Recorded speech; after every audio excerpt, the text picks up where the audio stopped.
Bismillahirrahmanirrahim. Assalamu alaikum, dear participants. Welcome to the session of textual study of the Quran. Today we'll be starting off with verse 23 of Surah Maida.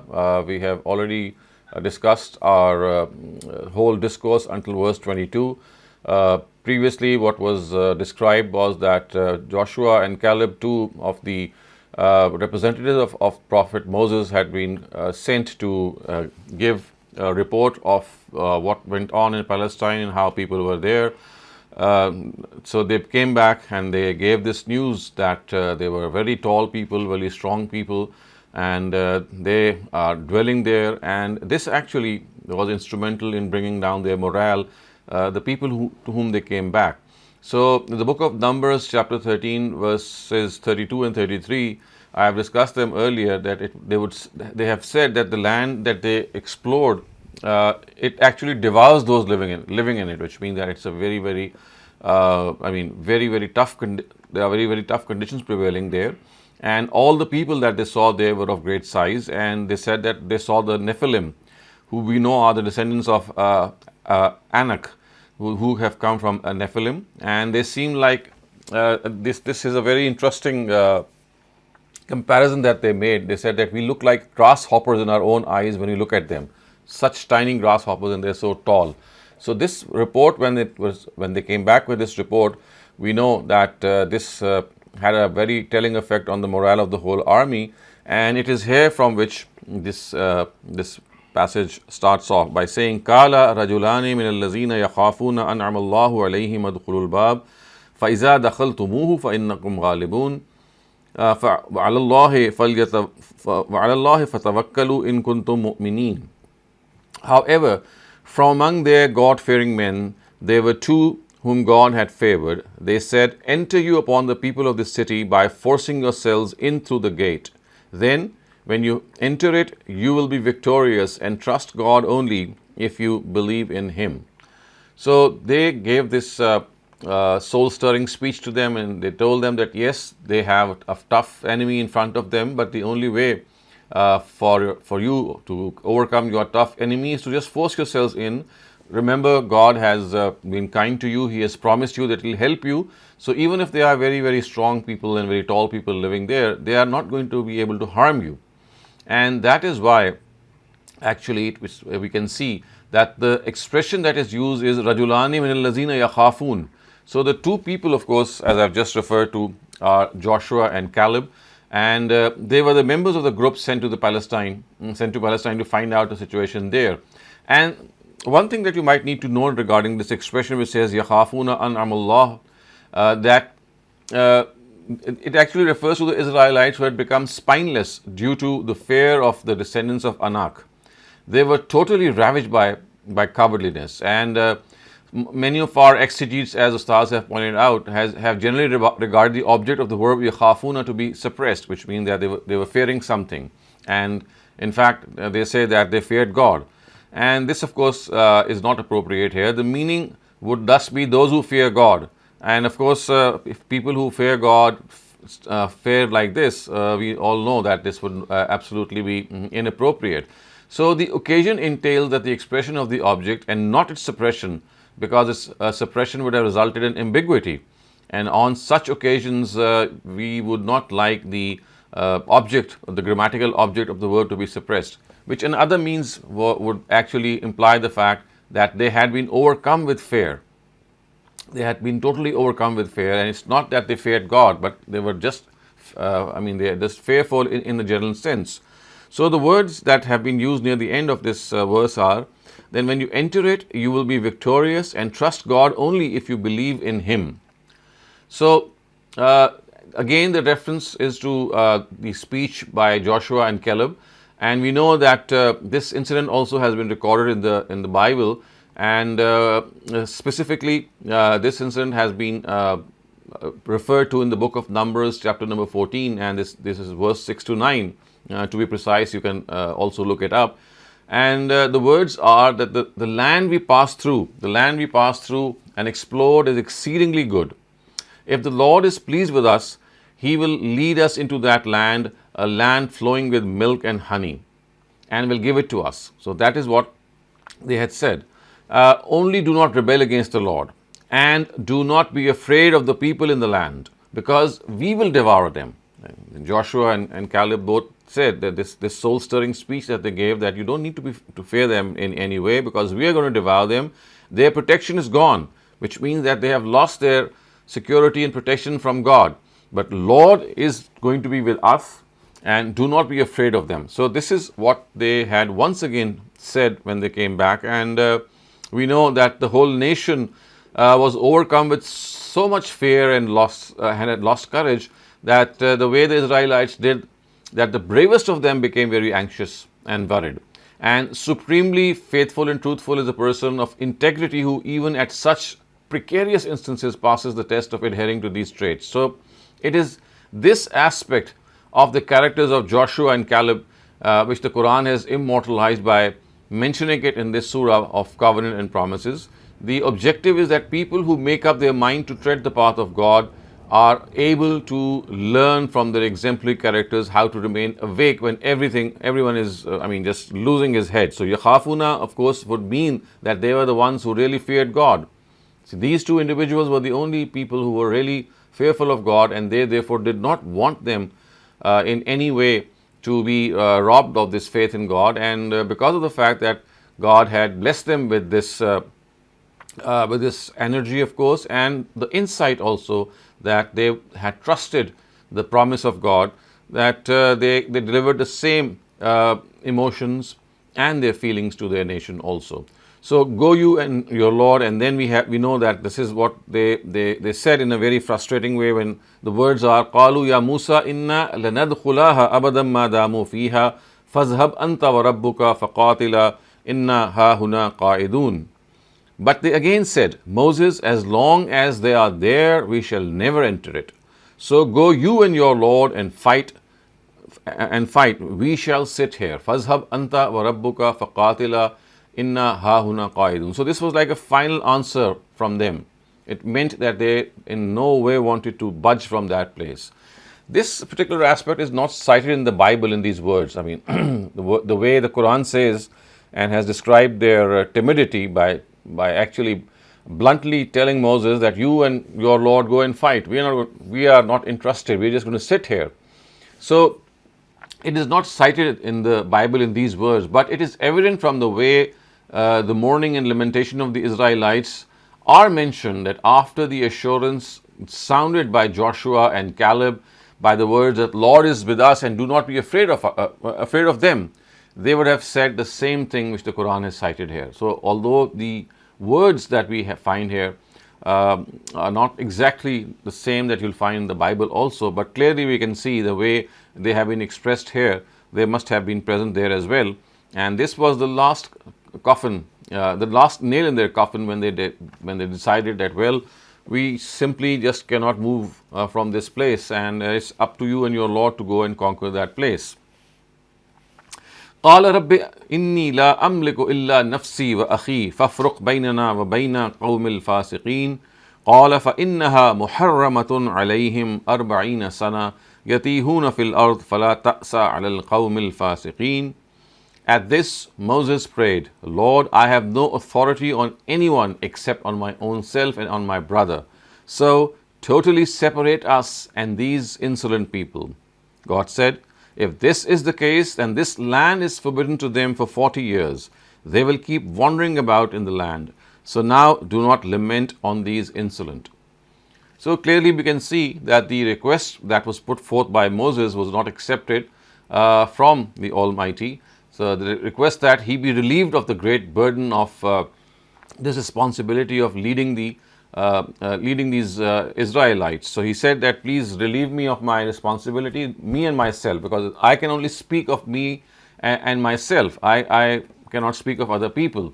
But God said, no, this is not going to be accepted, because of course when they said that do not lament on these insolent, so it is evident that the above request was clearly not accepted. So instead of accepting the request, on the contrary, the Almighty has said that as a punishment, they will be made to wander for 40 years in the desert. And this also is mentioned in the Bible. So, for example, If you take a look at some of the areas of the Bible, specifically, this is the book of Numbers, because this is the book of Numbers describes this incident in a lot of detail. To be precise, this is chapter 14 and verses 26 to 33. You'll find that again, what has been mentioned clearly tells us that the Quran has actually rightly reported this incident. And these words are that the Lord said to Moses and Aaron, "How long will this wicked community grumble against me? I have heard the complaints of these grumbling Israelites. So tell them, as surely as I live, declares the Lord, I will do to you the very thing I used to say. I will do to you the very thing I used to say." And what is that? In this wilderness, your bodies will fall. In this wilderness, of course, referring to the desert where they will be made to wander for 40 years, their bodies will fall. And then it is said, every one of you 20 years old or more who was counted in the census and who has grumbled against me, they will fall, which means that they will be there. None of you will enter the land I swore with uplifted hand to make your home, except Caleb son of Jephunneh and Joshua son of Nun. So again, this was made this promise that every person above the age of 20 will not be able to enter this land except Joshua and Nun, because these were the two individuals who had gone there and they were absolutely ready at the behest of Prophet Moses to re-enter. And then it is said, as for your children that you said would be taken as plunder, I will bring them to enjoy the land you have rejected. So this whole generation will be wiped off, and the next generation, the Almighty has promised them that they will be able to enter the land of Palestine. But as for you, once again it has been repeated, but as for you, your bodies will fall in wilderness.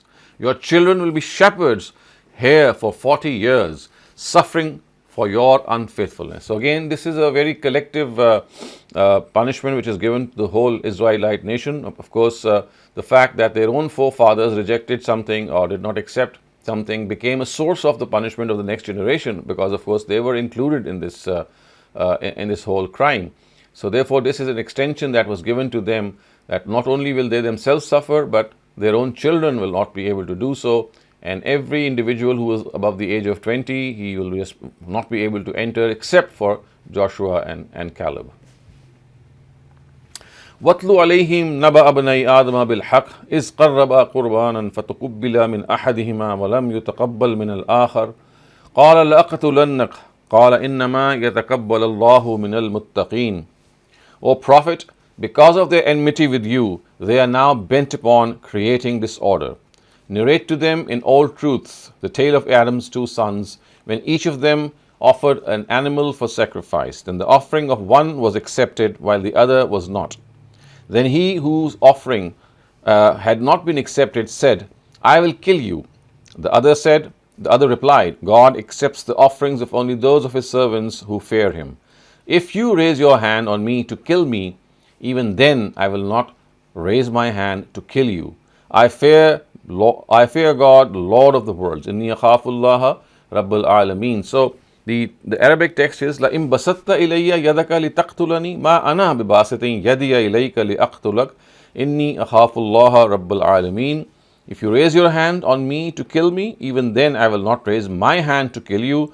I fear God, Lord of the worlds. I want that if you have decided to kill me, then you bear the burden. So the words are, Inni uridu an tabua bi ismi wa ismika fatakuna min ashabin nar wa zalika jazaa'uz zalimin. Which means that I want that if you have decided to kill me, then you bear the burden of your own sin and that of mine as well, and be among the companions of hell. This is the punishment of such unjust people.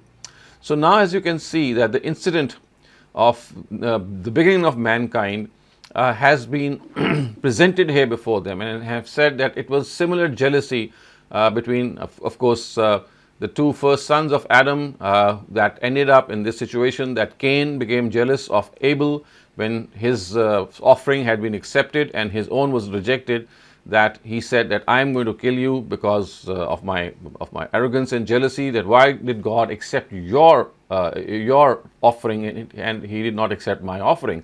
So as far as this is concerned, we also know that he himself said that, well, I am not going to lift my hand, I am not going to take the initiative. If you plan to kill me, it is absolutely fine with you, with me. I will not take the initiative. In fact, if I, out of my own defense, end up somehow killing you, then the onus will be on you, because I was not taking the initiative, you took the initiative, and I was just trying to defend myself. And if I end up killing you in my self-defense, then this sin would also lie on you. So the intention that you have made to kill me, and as a result of being killed by yourself through me, because of me not taking the initiative and just defending myself, both will be your responsibility.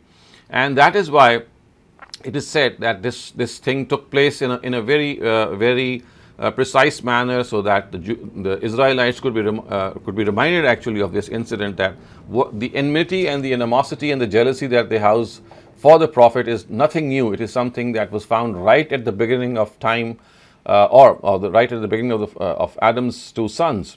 If you look at the word qurban, the words are iskarraba qurban. So the word actually connotes both sadaqah and animals offered for sacrifice.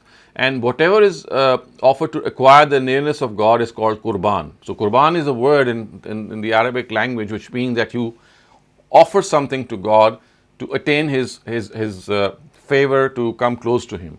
So although the Quran has not clarified how Abel and Cain got to know whether their offering was accepted or not, but we know from other instances, for example in Surah Al-Imran, that one way in which this acceptance could have been known was that a fire would descend from the heavens and consume the sacrifice offered. So that would mean that it has been accepted. The statement of the Bible in this regard is slightly different. It is evident from it that the news was given directly by God. So normally the Quran would tell us that this acceptability, I mean, how did they get to know that one of their sacrifices or offerings had been accepted and the others sacrifice had not been accepted? So the normal thing which the Quran has stated elsewhere, as I just said, was that a fire would just descend from heaven and consume that offering, signifying the acceptance. But if you look at the Bible says that the news of acceptance was directly conveyed to Abel and Cain from God. So again, we have the book of Genesis, chapter number 4. These are verses 4 to 7. So these verses read, "The Lord looked with favor on Abel and his offering." The Lord looked with favor on Abel and his offering, but on Cain and his offering, he did not look with favor. So Cain was very angry, and his face was downcast. Cain was very angry, and his face was downcast. Then the Lord said to Cain, "Why are you angry? Why is your face downcast? If you do what is right, will you not be accepted? If you do what is right, will you not be accepted? But if you do not what is right, sin is crouching at your door. It desires to have you, but you must rule over it." So you can clearly see that this statement of the Bible, or these words of the Bible, show that the lack of acceptance of his offering was something which God Himself told him. And again, this is something which we can realize that by the words which Abel had said, "Innama yataqabbalullahu minal muttaqin," that God accepts the sacrifice and the offering of His pious servants who fear Him. So actually Abel said this to direct the attention of his brother to the actual reality, that if you are a pious person, then your offering is bound to be accepted. Now the thing is that you are planning to kill me in anger at your offering not being accepted, even though this is rather neither my fault nor that of God. It is totally you and your offering which are at fault. So only those offerings are acceptable to God which are offered by those who fear Him, while taking into account the requisite etiquette and conditions. So, I mean, it was from the words that it was absolutely evident that if you are not pious in your intention and you have some other motive, then don't blame me if God has not accepted your own offering or your own sacrifice. So again, with this word that I fear the Lord of the world, the words which Abel actually wanted to convey was that in spite of the fact that he knows full well that Cain is preparing to kill him, La im basatta ilayya yadaka, Ma ana bibasiti ilayya liaqtuluk, that if you take the initiative, I in no longer am interested in taking the initiative, because now you are the one who has been instigated in this in such a manner, and therefore I am not going to take any initiative, and it would be something that you are going to do yourself. So inni uridu an tabu'a bi ismika fatakuna min ashabin nar wa zalika jazaa'u zalimin. فطوعت له نفسه قتل أخيه فقتله فأصبح من الخاسرين فبعث الله غرابا يبحث في الأرض ليريه كيف يواري سوءة أخيه قال يا ويلتى أعجزت أن أكون مثل هذا الغراب فأوري سوءة أخي فأصبح من النادمين. Even this did not stop him, and his soul finally persuaded him to kill his brother, and after killing him he became one of those who procure loss. Then God sent a raven who began digging the earth to show him how to hide the corpse of his brother. Seeing this, he cried, "Woe be to me! I could not even be like this raven, so that I may have just hidden my brother's corpse." Thus, he was very ashamed on this. So, as you can see, the words are فَتَوَّعَتْ لَهُ نَفْسُهُ, that his soul, his evil desire, finally persuaded him to kill his brother, even after this warning issued by Abel that what you are doing is totally against justice, and if you end up being killed yourself because of my own self-defense, then that is a burden that you'll carry. But this has not had any effect on Cain, and his soul, as the Quran says, finally persuaded him to go on, and he went and killed Abel, we know. So this sentence has been, the way this sentence has been couched here in the Quran shows that he was definitely passing through some internal conflict. So maybe he was moved with the words of Abel, and then of course his own soul and his own evil desire got the better of him. So these words actually reflect an internal conflict in him, that he was not absolutely sure that he should do so, but ultimately his evil desire got the better of him. So this is something that we have to understand, that as far as a person is concerned, yes, there can be an internal conflict regarding good and evil, but in this internal conflict, what God wants us to actually end up in is that we overcome this evil desire. But this is something that did not happen in the case of Cain. So the act of sending the crow or the raven ascribed to God is a reference to the established practice of God, according to which people who become indifferent to the remembrance of God are consigned to Satan. So this is like that expression from Cain, that he did not even know how to hide the corpse of his brother. When he saw the crow or the raven that was sent there, he was very ashamed on himself. And this is actually evident from this anecdote that Abel and Cain, that human beings have not acquired the basic concepts of religion and morality through evolution. I mean, this is another very important conclusion that can be drawn, that when he felt that shame, that why did I not hide the corpse of my brother, I could have actually done that when I saw that crow doing so, it actually shows that good and evil are inspired within the human being. It is not something which you acquire as a result of any experience or outside interference. You come into this world with this feeling of right and wrong within you. That is something that again the Quran has stipulated pointed out here. So then it says, "Min ajli zalik katabna ala bani Israel annahu man qatala nafsan bighayri nafsin فكأنما قتل الناس جميعا ومن أحياها فكأنما أحيا الناس جميعا ولقد جاءتهم رسلنا بالبينات ثم إن كثيرا منهم بعد ذلك في الأرض لمسرفون." It is this rebelliousness of human beings because of which, when we gave the Sharia to Moses, we wrote in it the directive for the Israelites also, that he who killed a human being without the latter being guilty of killing another or of spreading anarchy in the land, then it is as if he killed all mankind. And he who gave life to one person, it is as if he gave life to all mankind. Moreover, besides it, this also is a reality, that to conclusively communicate the truth to them, our messengers came to them with clear signs. However, in spite of this, there are many among them who transgress in the land. Now, once again, something very, very important has been revealed here, that the Sharia that was given to Moses, of course, has this stipulation, and it has been carried forth in the Sharia of Prophet Muhammad as well, that there are just two instances of capital punishment. Just two instances of capital punishment, and that is a person, man qatala nafsan bighayri nafsin faka'annama qatala an-nasa jami'a, which means that as far as death penalty is concerned, it can only be given on two occasions. One, when a person is guilty of murder, and the other, of course, it would mean that a person is guilty of spreading anarchy and disorder in the land. Other than these two occasions, there cannot be any, death penalty cannot be given in any situation. And this is not just what the Quran, of course, has said. We know that initially in the Bible also, for example, in the times of Noah, the punishment of qisas, or killing someone, was exactly the same, that you could have taken the life of the other person.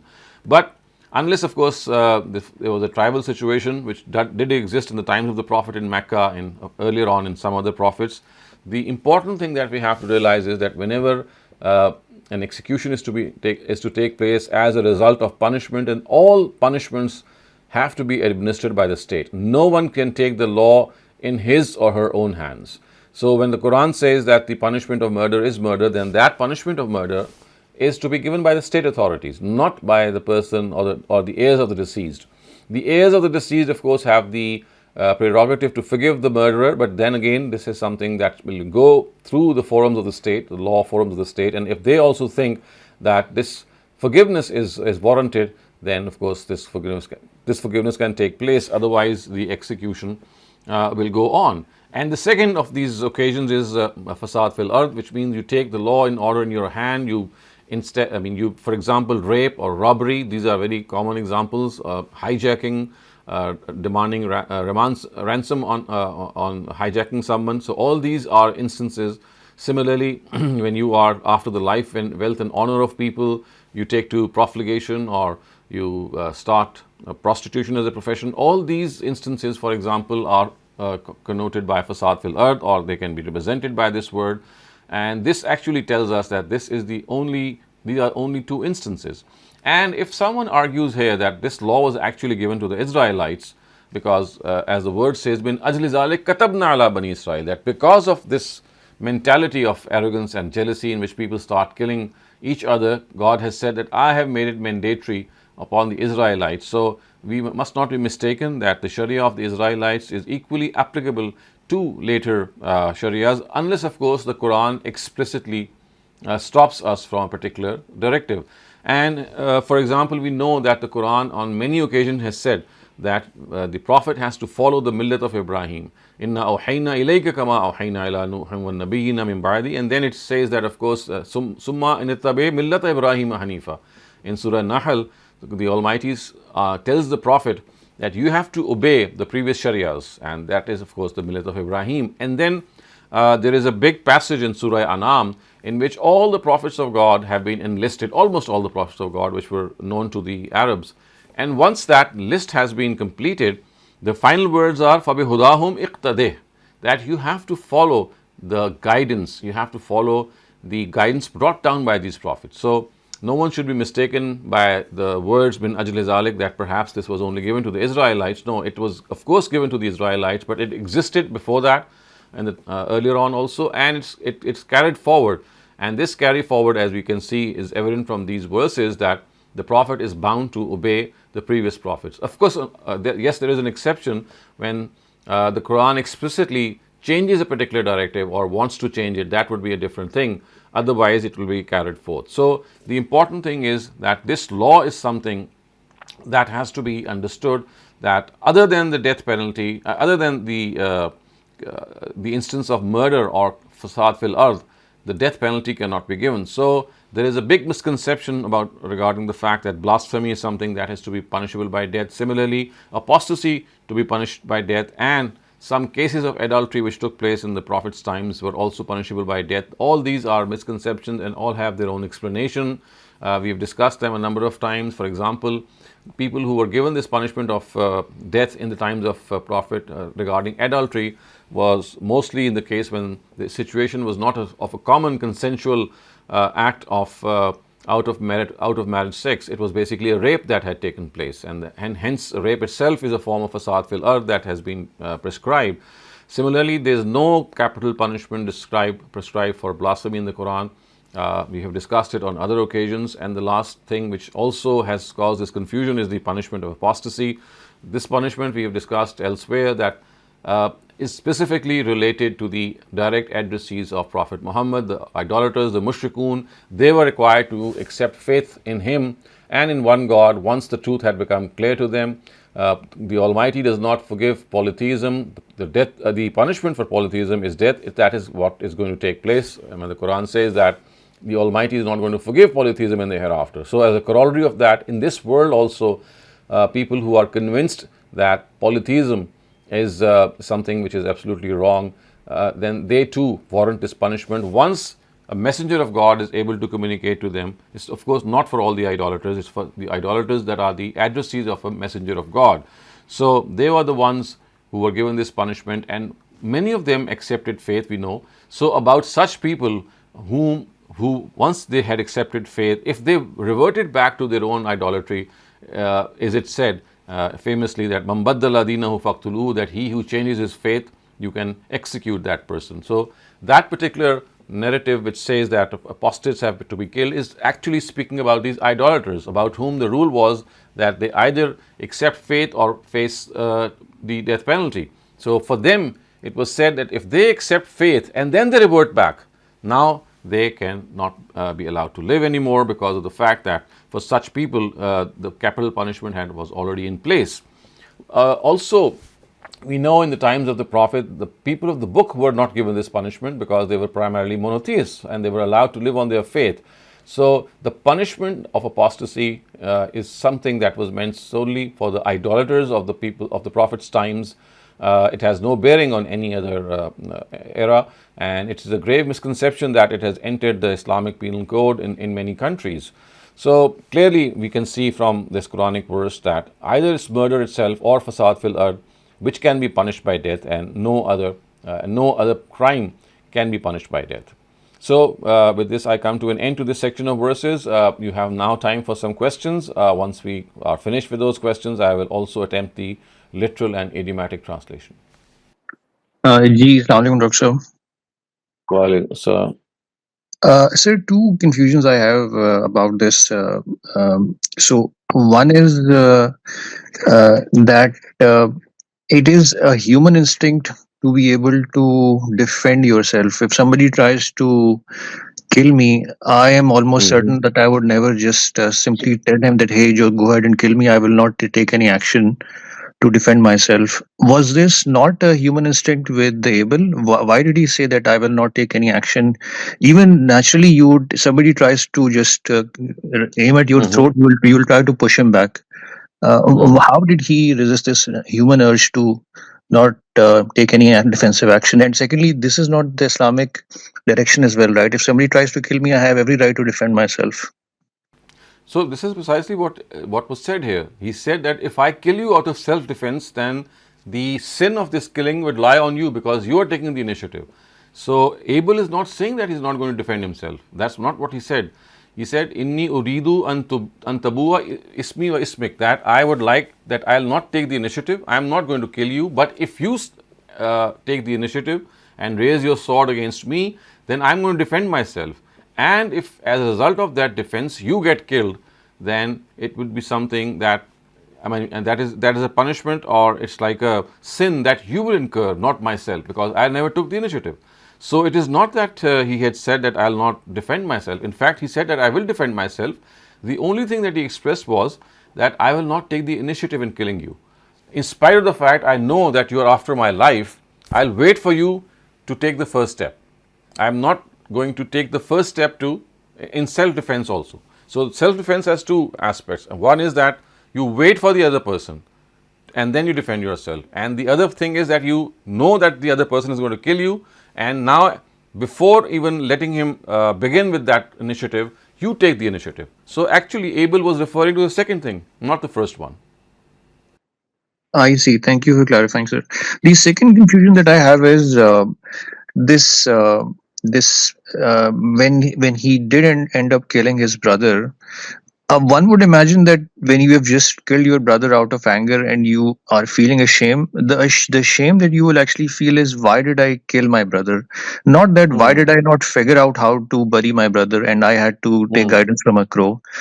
I'm just this saying of shame sounds strange to me. I mean, the real shame should be that why did I kill him, not why did I not figure out how to bury him. Right. Actually, that is what the Quran is trying to point out here, that even on that occasion, he did not realize his real folly. I mean, his shame was not the shame of a true person. His shame was that why I could have hid my crime. So you see, that is what the Quran has pointed out here, that when people they succumb to their own desires, as the Quran has said, فَتَوَّعَتْ لَهُ نَفْسَهُ قَتْلَ أَخِيهِ, that his nafs or his internal wish persuaded him, then even on such occasions, the shame should have been as you have pointed out, that why did he end up doing this act? So that shame did not even come to him at that time, which is a worse thing to do. And all he could learn from the crow or the raven was, well, I could have hid my crime. So that is what the Almighty is actually pointing out, that people who succumb to their desires, they don't feel the shame of that, the extent of that gravity they don't feel. Instead, they feel things that are related to that and which are basically trivial. I see. Thank you, sir. Thank you, Dr. Saleem. Naushad Shafkat, please ask your question. Yes, Dr. Two questions, very short ones. One is fasad fil ard. Is it extensively defined in the Quran, or there has to be some kind of an ijma about it? Because there, I, as a lawyer, I have had seen people who lead the Taraweeh prayers, and yet they carried out smuggling of cloth and gold, across the Pakistani border. So, question is, would smuggling come into the definition of fasad fil ard, or would it not? Or is this a generic term that is to be used?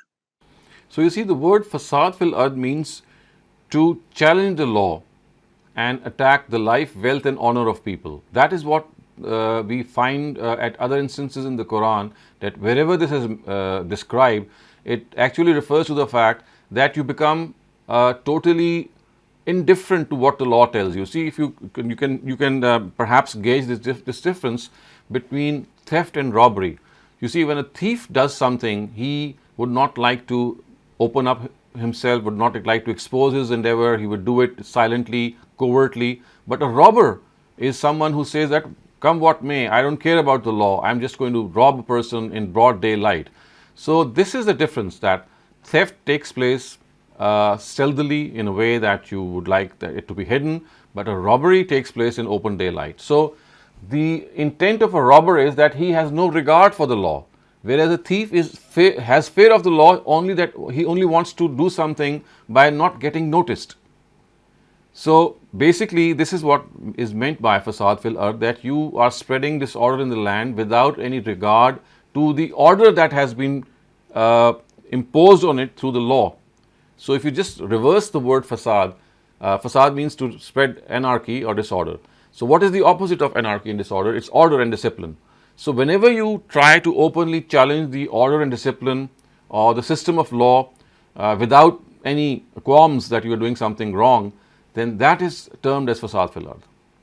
And the example that you gave, I mean, that is an example of how people have mixed up and messed up, I would say, religion, knowing that, well, they can do their part in doing bad things, and that has a separate compartment. And if they, for example, in spite of their bad character, they pray the Taraweeh prayer and do these good things, then they don't connect that with the evil that they do, because they think that the two will cancel off each other. All their bad deeds will be taken care of if, for example, if they do umrah or they do certain acts of piety. So that is more of a, I would say, wrong understanding of religion that has led to it. But fasad fil ard actually refers to the fact that you know what the law is, and you just don't care about it. You say, okay, I'm just going to trample it beneath my feet. Can Thank I you, Dr. ask Saleem. another question? This one? Yeah, go ahead. Go ahead. Short one. Thank you. Sir, you just referred to the fact that the death sentence for idolaters and apostates was only at the time of the Prophet. But were Right. there idolaters at the time of the Prophet? Because Hindus did not exist at that time in the Arabian Peninsula. So would the hypocrites who had many gods other beside Allah also be considered idolaters? So you see, the hypocrites are a category apart. About them, the Quran says that if they stick to their ill ways, then their fate is going to be the same as the idolaters. But we know that this never took place, and they remain hidden, and the Quran did not expose them right until the end. A very major reason perhaps being that all the Bani Ismail or the Prophet's tribe or nation had accepted faith. And so, I mean, they remained hidden, and they were from among the Jews and the Christians, and also from the idolaters, I would say. But as you said, that this is something that is found only in the times of the Prophet, because these idolaters, they were the ones who had said clearly that we believe in one God, but we are not going to accept this verdict from you, because we have found our own forefathers worshipping multiple gods. So they were basically, they had this bias and prejudice towards their ancestral religion, which made them stop accepting the truth. And it was not that they were not convinced. The Quran has said that they were absolutely convinced. Shahidallahu ala anfusihim bil kufr, as it is said, that they clearly bore witness that they were doing something of an act of disbelief when they were indulging in polytheism, but they still went on to do it. Thank you, Dr. Thank you, Bisma. Thank you, Dr. Saleem. Salman Aziz Saab, please ask your question. So you gave a couple of references that the Sharia of Moses is also applicable to Muhammad Sallallahu Alaihi Wasallam. And you told Right. about that the punishment will be given only by states. Could you please elaborate about the reference and authority about this thing? About the state? Yes, it is written in the Quran, sir, Because- or in Hadith? No, It's in the Quran. So wherever you'll find a collective punishment being mentioned, it will never be mentioned to an individual. It will always be referred to a society. And a society is represented by the political order. It behaves through its political order. Thus when it is said, "Kutiba Kutiba alaykum alaykum al-qisasu fil qatla," in Surah Baqarah, that we have ordained qisas on you, society. So now the society is being addressed in its collective capacity. And that collective capacity, of course, comes into action through their representatives, which are of course the rulers. And you'll find that in the case of jihad, in the case of punishments, both of them have been specifically addressed to the society and not to an individual, which is of course something that tells us that punishments or the call for jihad, there are two very prominent examples in which the scholars or people who might be upholding religion, they have no role to play. It's something, or people who might be offended because of some let's say assassination. In all these cases, whenever an offense takes place, it is the society that has to take care of that, and the society behaves through its collective system, which is of course the rulers. Thank you, Dr. Saleem. Amar Rasool, please ask your question. Ji, Assalamu alaikum, Dr. Sir. Walaikum salam. Sir, I wanted to ask this question about the incident of Cain and Abel and how it confuses me regarding God's own role in the whole episode. Like my first confusion is that if God, obviously you yourself have said in this talk only that God knows about the future, and so therefore he knew that Cain was going to get triggered by God refusing to accept his sacrifice, and that will end up in him killing Abel. So in fact, the good son was killed and the bad son was hellbound in a way, because he had done this mortal sin.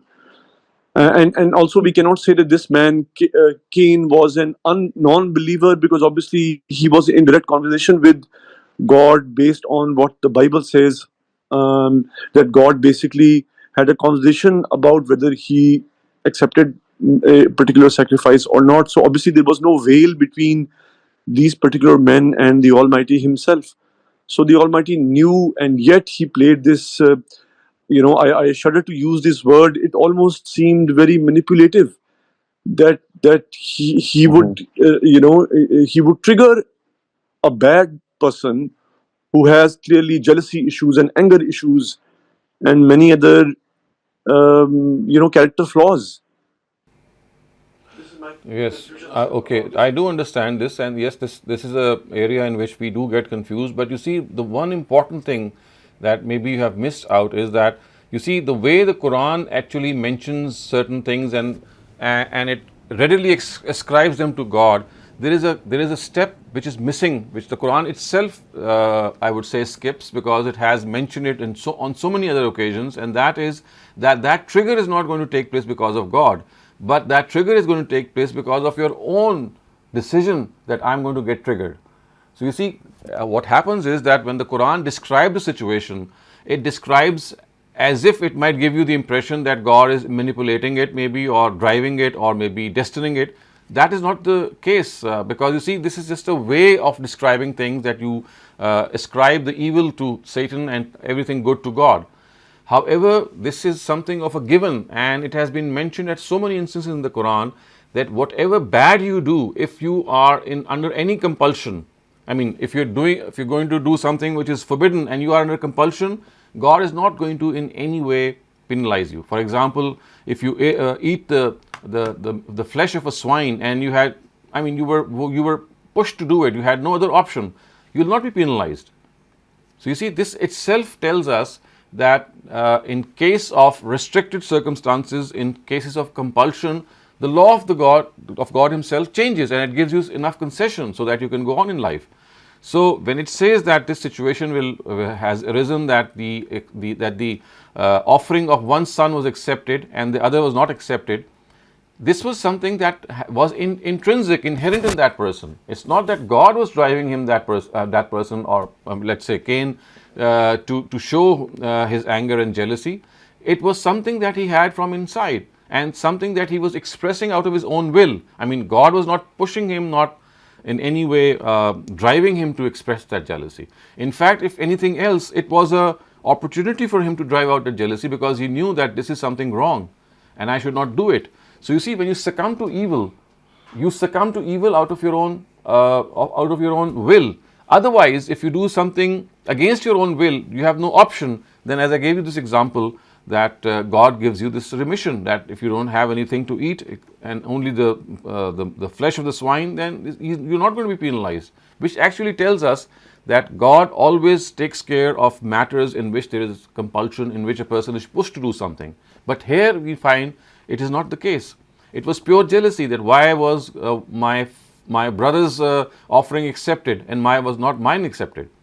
So, I mean, you need to do a little bit of more depth in considering these in these chapters, because you see, the way they describe these things might give you that impression, but it's just a question of delving deep into it, and how we can see that God is someone who is, only going to penalize something from us that we have done willingly, and with this feeling that yes, I'm doing the right thing by wronging other people. So it's like deliberately doing something wrong. So can I expand on this, Dr. Saleem? Can I ask a question? So basically, when we are put in circumstances, at the end of the day, it is our own free will to make that choice. So if we make a good or a bad choice, God is already aware of it. So Yes. that choice is then preordained, or is it just still a choice? No, it's still a choice. The only thing is that God knows the. No, it's still a choice. The only thing is that God knows the choice that I will make. I have discussed this in one of my sessions. I said that the best way to understand this issue of determinism and fatalism, as it is called in philosophy, is to think that God is like a continuous phenomena. He is there at the beginning of time, and he's going to be there until the end of time, or whatever you can call it. You can cross over to the day of judgment and say that God is knowledge expands from the initiation of time right up to wherever time is going to take us. So it's like He's continuously present throughout. So when a person is doing something, it's like attempting to do something, so he knows what the future is because he's standing at the end of time as well. So he's standing at the beginning of time and he's encompassing whatever you can call time. So before him is the will of a person, and before him is the consequence of that person. He already knows that. So God's knowledge is not forcing us to do that thing. We will make a choice independently out of our own will, but because He's standing at the end also, He knows what choice I'm going to make. If you just apply this rule, then you'll come to understand perhaps that, you see, God has given us the opportunity to do right or wrong. Yes, at times we are pushed, at times we don't have the choice, and then of course we know from the Quran that on such occasions God gives you the concession. And on other occasions, when it tells you that you have the absolute free choice to do right or wrong, and you still end up doing wrong, then God says, it is here I'm going to really catch you. And specifically for those people who are, in no confusion, who don't have any second opinion about anything. They know what the right thing is, but out of arrogance or out of any other vested interest, they actually are adamant in committing a wrong. So it is on such occasions that God really is, angry. And I think if you look back and look at our own selves, as human beings, we behave no differently. We know that a person who does something out of confusion, out of any let's say lack of information, then that person is always given some concession, and that is a concession that we will also get. But when I do something deliberately and in a cold way, in a calculated way, and I know that I am doing something wrong, it is our own conscience that tells us that such a person is unforgivable. I think we should also reflect on this, that we also have the same emotions regarding such crimes. So then, Dr. Saleem, when we say that God willed it, does that mean that, did we will it and then God just knows what we're going to do?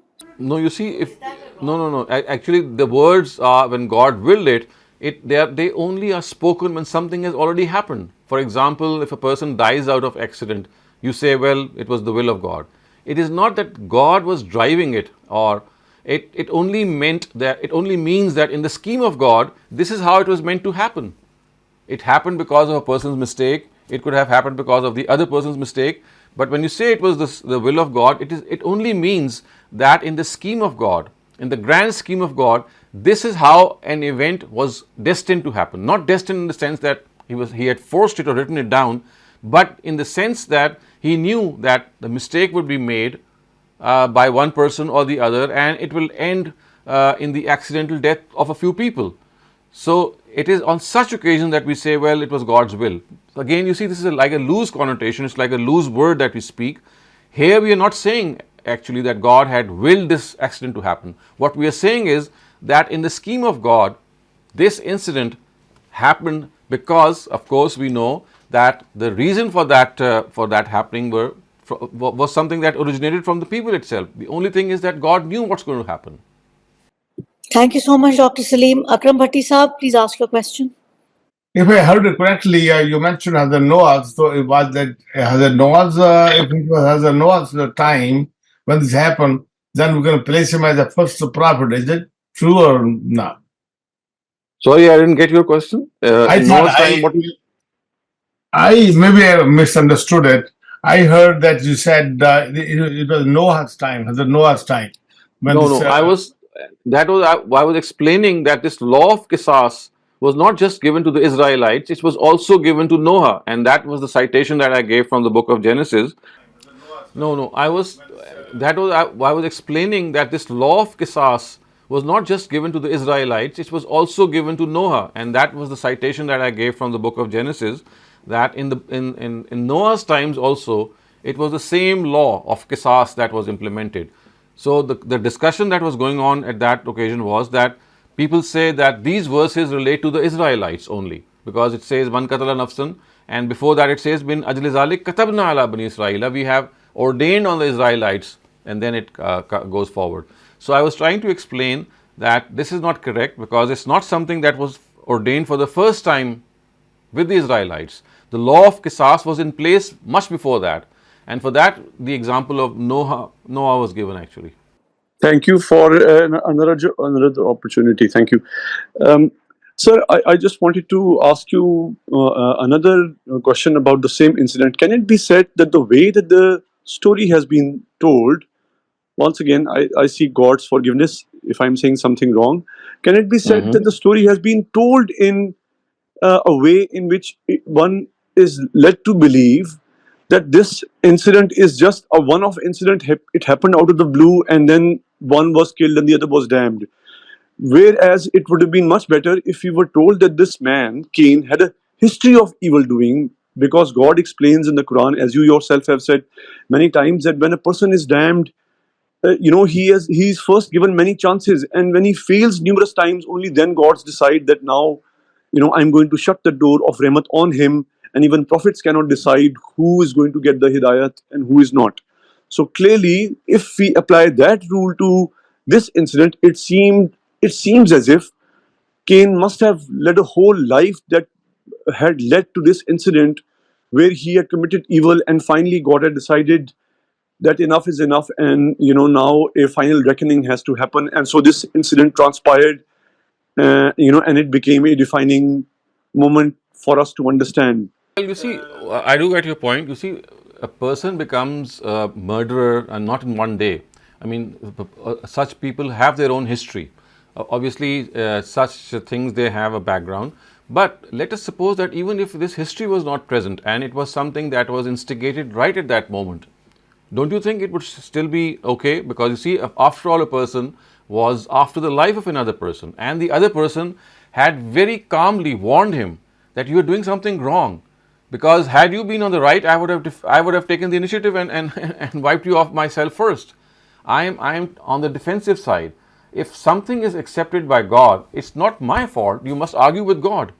So you see, Abel had done the needful in trying to calm him down, in trying to tell him that even if it is something that is happening to you now, and maybe previously you were a reasonably good person, now you are doing something extremely bad. So I think it was not like a one-off incident. I would say that any murder that takes place in this world, you can imagine that, does not need to have a history all the time. Yes, people who have a history, they are more prone to murders. But people who don't have history and they suddenly get instigated and do something out of jealousy, it could be something that rises on the spot as well. And for that also we know that God does give the chance, and as the case is the case here, that Abel was trying to put across him that you are cross with me. Why? What's my fault? I mean, I have done nothing. All that I have done is I have complied with the order of God of making an offering. So if you have anything to say, you have to say it to God, not to me. So I think this frenzy in which Cain actually was afflicted with was something that in no way could be condoned. So I think that even if this is a one-off incident, it did warrant this punishment. And I think that if you look at the carefully chosen words of the Quran, I mean, they tell us that even after the murder that he had committed, he was not ashamed of the murder at all. He was more ashamed that why was he not able to hide it. So you see, that evil intent is something that remorse that should have happened did not even come after the murder, which tells a lot about his character actually, that it was something that had become part of his life also, and even if that is something that was not fully alluded to by the Quran, it must have been there in some dormant form. Thank you very much, sir. Sir, in your discussions, I have heard many times that it has been said by the Quran and obviously explained by you that if a sin happens in a fit of blindness, moral blindness, and when you come out of it and you come out of that zone, if you seek Tawbah, then it is a promise by God that He will forgive you. It is not a choice for God. He has made that promise and He will forgive you. But unfortunately, for a murder, for killing somebody, another human being, if you kill somebody in a frenzy and come out of that zone, you can't take it back. Even if you say your Tawbah, how is God going to... So you see, these are two separate things. the one that you mentioned earlier on in Surah Nisa, it says, يَعْمَلُونَ سُوءَ بِجَهَالَةٍ. You do something wrong against God, and that is not something, that's not a sin which has been committed against a person. So because a sin that is committed against a person, about that we know from other instances of the Quran that you have to make amends for that. You just cannot say sorry and get away with it. So this is specifically meant that if you do something, you commit some offense against God, and you do it in frenzy, then you come out and ask for forgiveness from God, and He is going to forgive you. For example, I mean, there could be several examples in which you, let's say, not use your eye, you let your eyes take the liberty, do some bad things which are something that relate to you solely, and as a result of that, you are disobeying a directive of God. So that particular sin or that particular category of sin does not include sins that are committed against people, like, for example, murder. Thank you, Dr. Saleem. All We right, have sir. Thank a you. few more raised hands now, so I'll have to take the questions if that's okay. So I think that I would first try to finish off the idiomatic and literal translation, and inshallah we'll have some time near the end. We can take the rest of the questions. Okay. Thank you, Dr. Okay, so we start off with the translation, literal and idiomatic, from verse number 23. Qala rajulan. So qala said, rajulan, two people. Rajulan is a dual, which means two people. Minal lazina, from among those, yakhafuna, who fear, annamallahu alayhima, to whom God has shown favor, to the two whom God has shown favor. So what did it say? Udkhulu, enter, alayhim, upon them, al-bab, through the gate. So enter upon them through the gate, and literally it means that you force yourselves into the gate. Fa, therefore, iza, when, dakhaltumuhu, you enter it. So therefore, when you enter it, fa innakum ghalibun, fa, therefore, innakum, you, ghalibun, dominant. So when you enter it, you will become dominant. Wa, and, Allah, on, Allah, God. Fatawakkalu, repose trust. So on God should you repose trust. In, if, kuntum, you, mu'mineen, believers. So you should trust God if you are believers. Qalu, they said, Ya Musa, O Moses, inna, indeed we, lan, certainly not, nadkhulaha, enter it, abadan, forever. So they said, O Moses, we shall never enter that place, madamu fiha, madamu, as long as, fiha, in it, as long as they are in it, we will never enter that city. Fazhab, fa, therefore, izhab, go, therefore go, anta, you, va, and rabbuka, your Lord, therefore you and your Lord go. Faqatila, and fight. Inna, indeed we, hahuna, at this place, qaidun, sitting. So you and your God go and fight. We are sitting here. Inna hahuna qaidun. We will be sitting here. We will not go with you. Qala, Moses said, Rabbi, O Lord, inni, I, la amliku, I do not have any power, illa, except nafsi, my own self. So Moses said, I do not have any power except on my own self. Wa akhi, and on my brother. So all that I have is myself and my brother, about whom I can say that I have power and authority. So fafruq. Fafruq means, so therefore separate us. Bainana, between us. Wa baina, between al-qawm al-fasiqeen, the defiant nation. So fafruq would mean separate, or cause separation, bainana, between us, and between the defiant nation. Qawm al-fasiqeen, the nation who is defiant. Baina means between.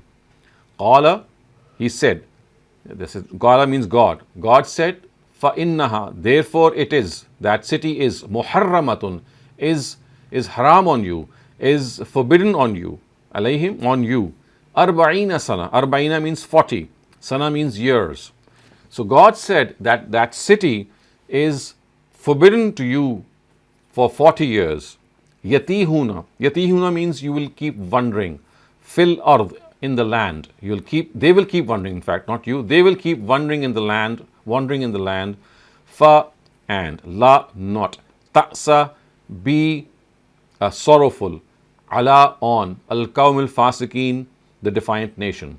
So God said that that land is going to be forbidden to them for 40 years. Yatihuna fil ard, they will keep wandering in the land. Fala, I mean, of course, outside of that land. So Muharramatun, of course, refers to the city of Palestine or the area of Palestine. You'll not be able to enter that, and you'll be just wandering about in the desert. Fala, therefore, not ta'sa, express sorrow, ala on qawmul fasiqeen, the defiant people. So God is telling Moses that don't be pitiful on these people because they deserved it. They deserve to be wandering in the desert for 40 years. Watlu alayhim, wa and utlu means narrate, alayhim upon them, and narrate upon them. Naba means something which is a great news, something which is a great or a big or a very important piece of information. So narrate to them the news or the information of Ibnai Adam, the two sons of Adam. Ibnai, two sons. Adam of Adam.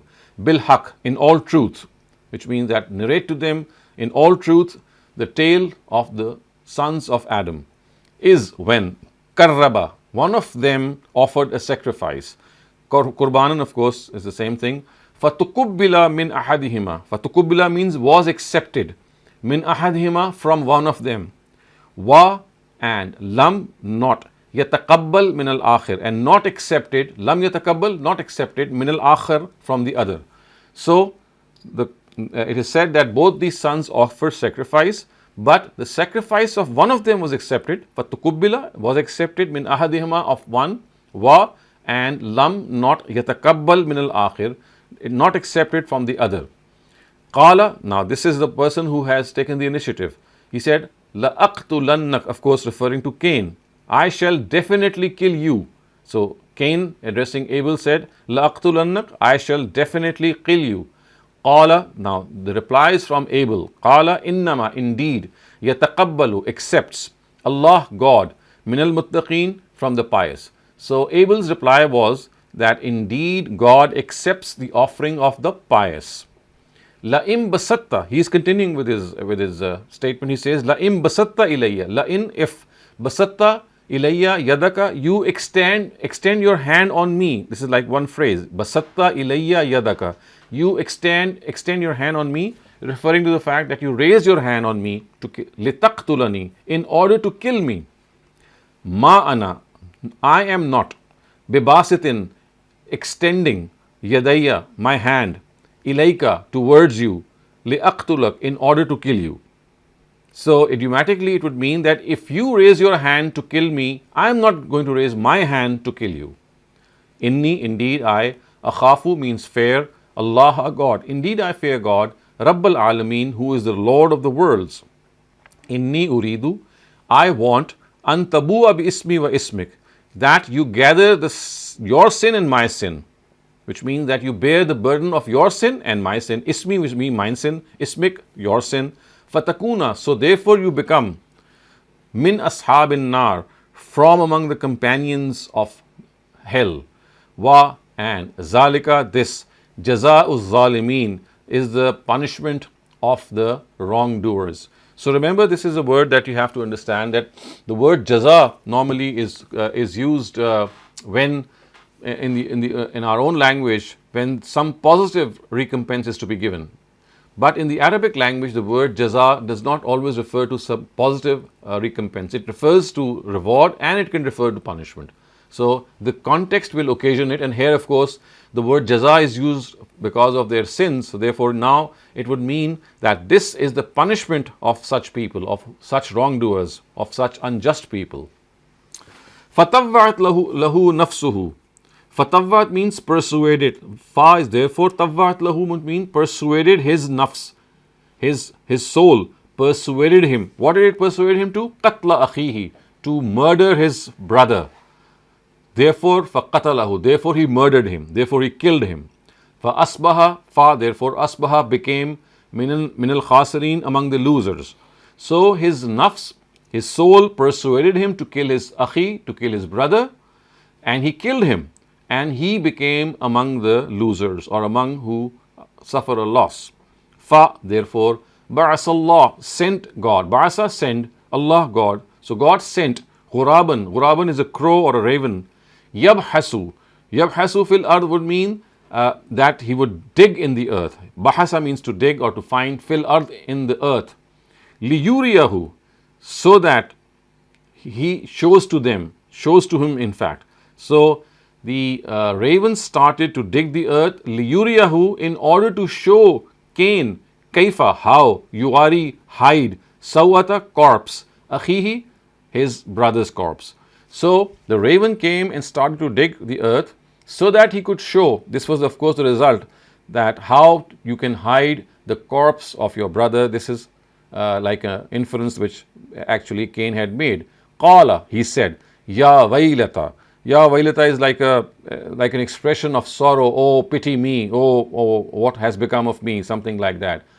A'ajastu, have I become incapacitated, which means that I could not even do something. An, that, akuna, that was, misla, the same as hazal ghurab, this raven. So he says that what a pity on me. I was even unable to do what this ghurab has been doing, what this crow is being doing. Misla hazal ghurab. Fa uwari, so therefore I would have hidden sawata, the corpse, akhi, of my brother. So I could not even be like this crow, so that I could have hidden the corpse of my brother the way this raven is doing so. So I mean, of course, he was not burying or doing anything. He was just digging the earth, and this digging of the earth actually gave this idea to Cain that, well, he could have actually hidden the corpse of his brother the way this crow was digging the earth. Fa asbaha, fa, therefore, asbaha, became, min, from among, nadimin, who are ashamed. So Cain became among those who are the ashamed, So again you can see that the shame that he had was not of the murder that he had committed, but of the fact that he could not hide his or conceal the murder. Min ajli zalik, min, because, ajli zalik, this happening, because of this happening, katabna means we wrote it down or we ordained, ala, upon, Bani Israel, the Israelites. And what did God ordain? Annahu, that, man, he, katala, kills, nafsan, a soul, bighayri nafsin, without that soul being guilty of killing anyone, aw, or, fasad, disorder, fil earth, in the earth, or of spreading disorder in the earth. Fa, therefore, ka'annama, he is, katalan nasa, katala means kill, an nasa, people, jamia, all. So idiomatically it would mean that a person who kills one soul without that soul being guilty of killing anyone, or without that soul being guilty of spreading disorder in the land, it is as if he ended up killing the whole mankind. Qatl nasa, all, qatl nas would mean killing mankind, jamia, all of it. So it is as if he ended up killing all mankind. Wa, and, man, he, ahyaha, who let it live. Faka'annama, so therefore it was as if, ahya, he let live, an-nas, people, jamia, all. So if he gave life to one person, it is as if he gave life to all mankind. Faka'annama, therefore ahya, gave life, an-nas, people, jamia, all. So as if he gave life to all mankind. Wa, and, laqad, indeed, ja'athum, came to them, rusuluna, our messengers, bil bayyinat, with signs. So indeed came to them our messengers with signs. Summa, then, inna, indeed, kathiram minhum, kathira means a lot, minhum, from among them, ba'da zalika, after that, fil arde, in the land, la musrifun, who commit excess. So what is being said here is that after that came many of my messengers with signs, but in spite of that, many of them, after having witnessed these signs in the land, they became people who exceed the limits. Fil ardi la musrifun, they are ones who exceed the limits, fil ard, in the land. So this is how we can see and analyze this whole passage.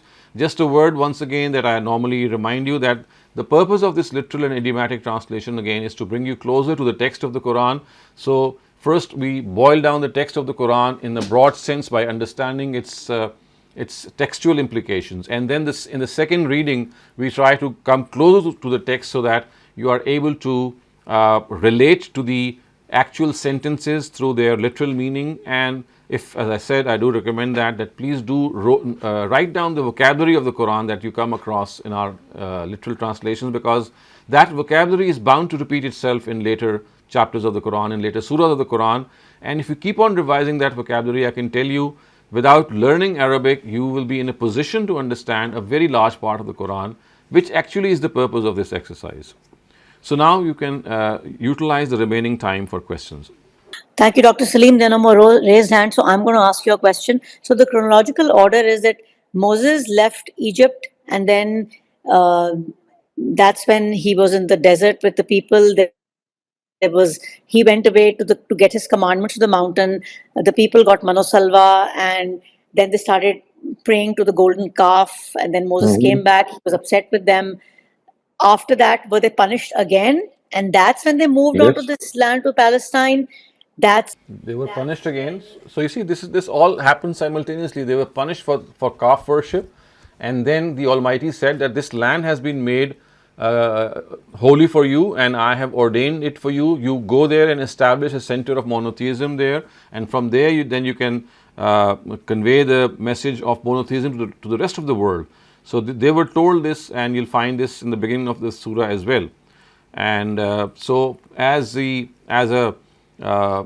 generally done, it was said that okay, we will go and take over this land, but for that we will find out what goes on there. And then we see from this passage also that Joshua and Caleb were sent. They came back with this news, and that actually totally made them faint-hearted, and they did not feel like entering that land. Whereas it was for this purpose that Moses had actually taken them out, or actually had become possible for them to liberate them from the shackles of the Pharaoh. So remember, they were living with the Pharaoh ever since the times of Joseph, and right until Moses, this had transpired that they were living in bonded labor in very bad circumstances. So Moses was sent to them so that he could bring them out from the slavery of the Pharaoh right into the land of Canaan, which is of course Palestine, so that they could establish a center of worship there, of monotheism. And then from that particular platform, the idea was that they would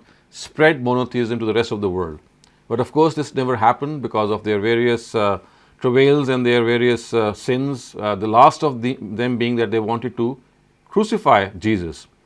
So I mean, this is how it went, and ultimately this leadership was taken from them, from the Israelites, and transferred to the Ishmaelites. Okay, thank you, Dr. Saleem. I have a few more questions. Actually, they're off-topic questions now because I don't see any more raised hands pertaining to the passage we did today. Is it a sin to love and interact with someone prior to marriage without going into sexual activities? According to divine and prophetic teachings, we often see in Islamic families it's nearly a crime to have or convey such feelings. So there's a chat question. So this is not true. To fall in love is a very natural thing, to have feelings of love for the opposite gender. This is how God has made us. We just cannot control ourselves. If this happens, it's but natural. There's nothing wrong about it. There's nothing sinful about it. What needs to be done is that when such feelings do arise and you have an affiliation or fondness for someone, then obviously steps should be taken so that you can enter into a permanent marriage bond. And if that is still lacking or still not possible because of maybe the boy and the girl are studying, or they have yet to set up their careers, so then in those circumstances, of course, they should wait and take the necessary precautions. For example, not meeting each other in private, or not indulging in too much of a frank relations. But yes, those feelings cannot be suppressed. Those feelings will always be there because they are natural feelings. The only thing is that no act of nothing indecent, nothing which is unbecoming of the two should come into place. The rest is fine. Thank you, Dr. Saleem. So it's going to be off-topic questions now, I think. Ruhi Rasool, please unmute your mic and ask your question. Sir, all the people are not given the same wisdom by Allah Ta'ala. So Right. Habil and Kabil, they were not same in this sense.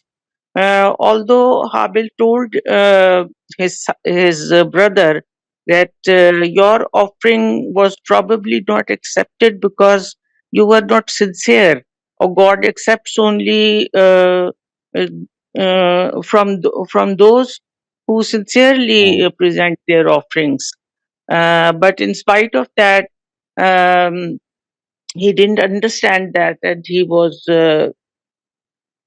sort of he was fierce on this incident, and he killed his brother. And as you explained just now, that he was not he was not ashamed of the fact that he has killed his brother. Rather, he was ashamed of the fact that it was the crow who taught him how to hide the corpse. The question is that all the people are not given the same kind of wisdom. Some of them are silly and they don't understand what they are doing and what is expected of them from God Almighty. So you see, there's a difference between not having wisdom and doing something evil. When I kill someone in cold blood, that has nothing to do with wisdom. That is using my authority in a wrong way. I don't have the right to take the life of a person, even if that person is abusive to me, even if that person is doing something wrong. I don't have the right to kill that person. So it's not a question of wisdom. It is a question of succumbing to your own evil wish. That why did someone say these words to me? You feel that arrogance in you, and you, instead of maybe finding out the real cause of your own arrogance, you end up killing the other person. So I cannot say in any way that this is classified as a lack of wisdom. It's a blunt acceptance of the fact that I am the superior person, and so therefore, if your offering was accepted, mine should have also been accepted. So it was that jealousy that entered, and that has nothing to do with wisdom. Thank you, Dr. Saleem. Shabnam, please unmute your mic and ask your question. जी thank you sir अकीका से मुतालिक question है somebody asked me कि मैं आपसे पूछ दूं सर ये हमें पता है कि ये एक ट्रेडिशन थी जिसे प्रॉफिट ने अलाउ किया टू कंटिन्यू और सर ये जो 7वें दिन वो बालों का देते हैं, बाल उतरवा के बेबी के उसके बराबर चांदी सदका करते हैं।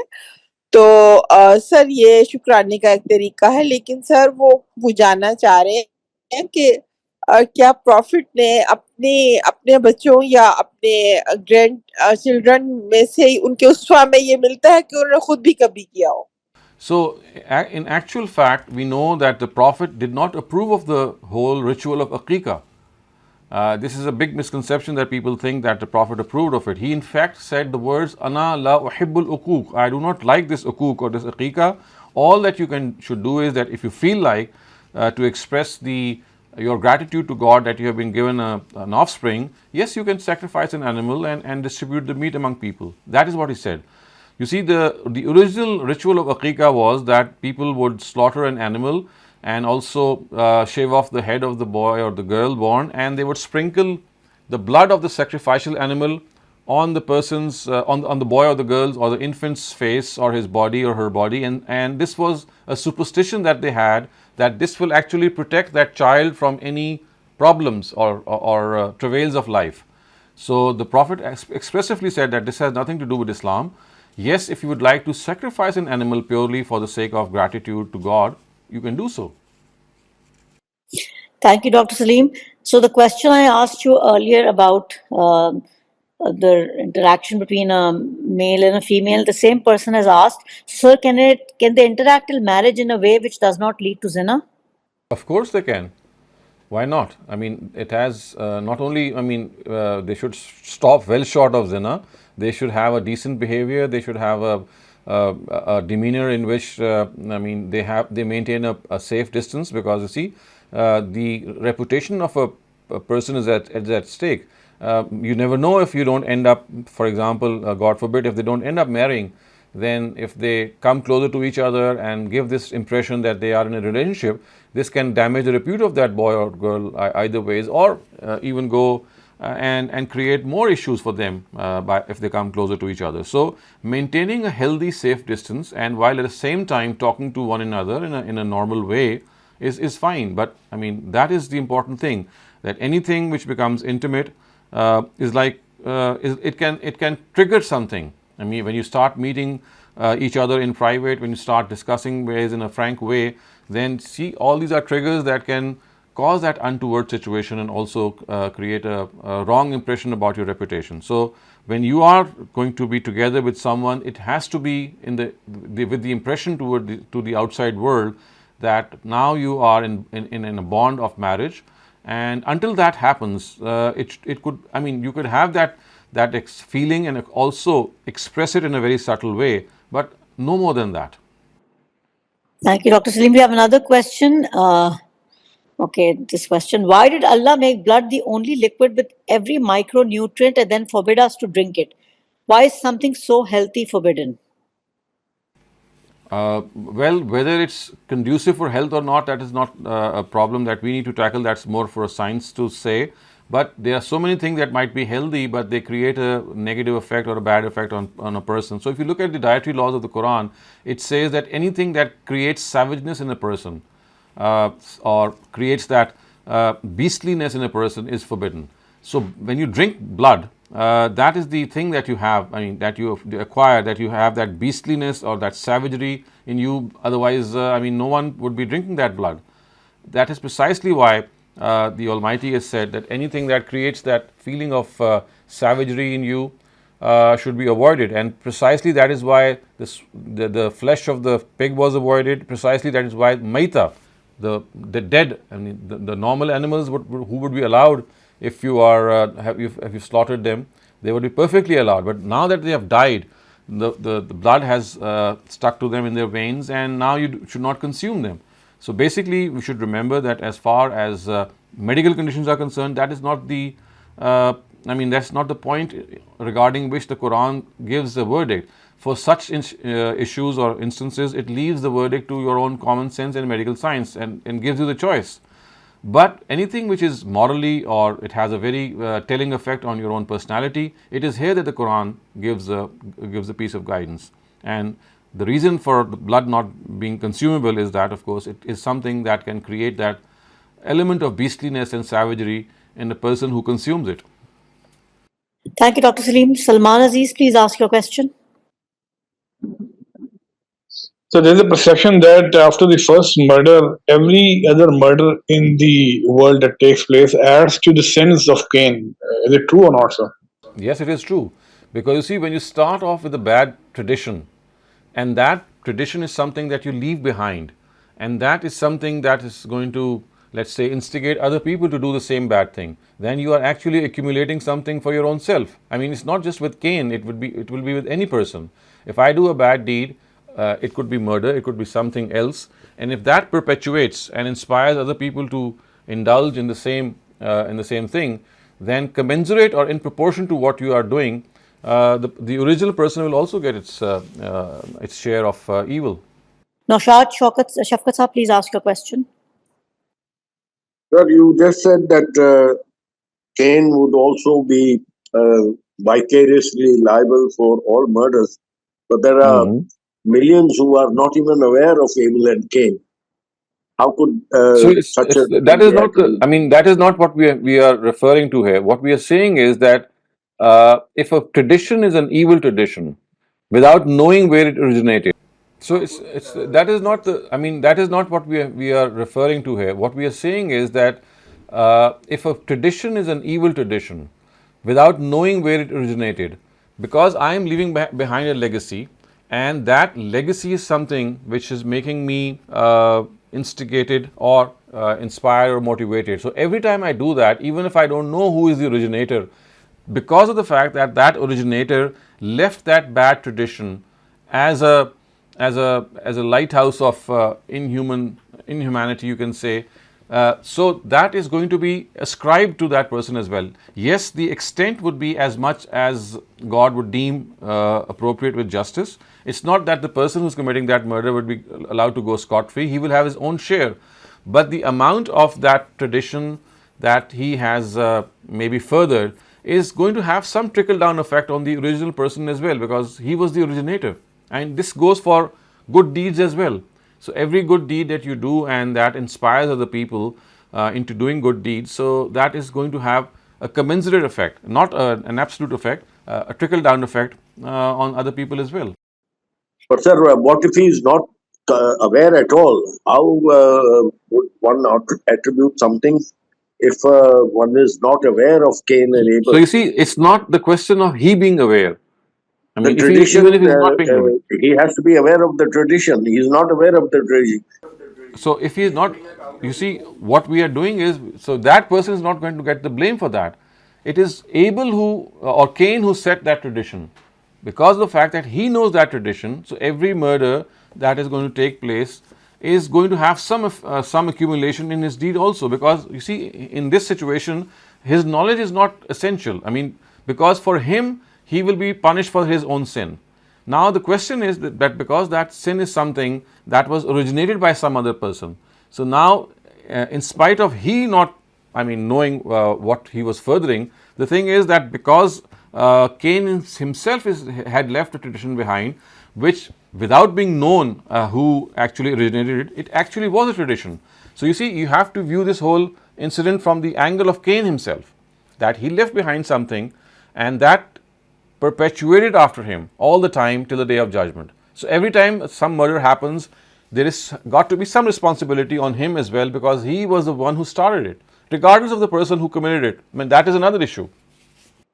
Sir, if somebody, for example, digs a well today, will some part of that goodness also be given to somebody who built a well 1,000 years ago? So I think that might be extending something very, I would say, overstretching. But what you can say is that any good deed that was started off with some person, and every time that good deed happens, because of the fact that it became a tradition later on, that person is going to have some reward of that. That should be okay. Remember, that reward is not going to be such that it's going to change the whole outlook of the whole reward itself. It's going to be something that adds to the blessings of God, something additional. Sorry, Dr. Saleem. So thank you so much, Naushad Shafqat Sahab. We have a last question, Dr. Saleem. We'll ask it next time. Since we're all out of time, if you have a little time, I can take it. Otherwise, we Okay, can. please go ahead. Go ahead with the Ahmed, question. okay, Ahmed, please make your question very short so we can end the session. Sure. Assalamu alaikum. My question is, partly during Musa alayhi salam's time, there was, I believe, a time when there was no rain. And Allah Ta'ala said that there's somebody who sinned amongst you, who has many sins, and unless he comes forward, there won't be rain. But then there was, Allah Ta'ala forgave him. So it's kind of a notion of instant forgiveness for a long build-up of sins or instant notification. So I just wondered your context on that, if that's true or how you see it. Where exactly is this mentioned? Where have you read this? It's a Is hadith, not. somebody, I mean, it's something that mentioned to me. It's not valid, you don't think? there is no authenticity to this. If this was an incident, it has to have a lot of other details, and it has to be reported in a reliable way. So these are a lot of things that circulate in the name of religion, and they need to be verified. So I need to look at the whole incident and see where it is mentioned and what are the details to give a comment. But by the looks of it, the way you have described it, it cannot be in any way regarded as authentic, unless, as I said, there are some more details. Thank you so much, Dr. Saleem. Thank you, everyone, for joining us in this session. And inshallah, we'll see everybody next Sunday. Khuda Hafiz.